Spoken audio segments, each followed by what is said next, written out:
creating seams on knits is easy. The first thing that we're going to do is we're actually going to select stitch number C. So we're going to go to our stitch selector dial and we're going to move that to number C. And now if you'll notice to the right of number C, you have kind of a graduated little arc. We're going to shorten, and that's how you shorten the width, or adjust the width, so that it's a little bit on the smaller side. I don't want a very wide seam because I want a very small stitch in my seam allowance. I'm going to go ahead and leave that stitch length on 2.5.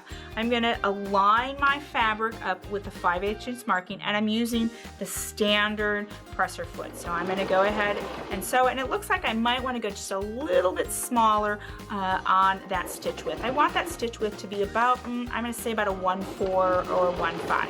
And I think we're set here. We're going to go ahead and sew all the way to the end, and then we'll take a look at our stitch.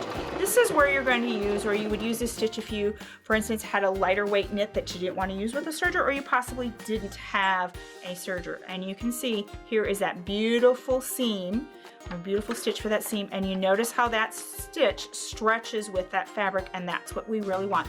That's what makes using the overcast stitch on the Baby Lock Zest the ideal stitch for sewing on knits.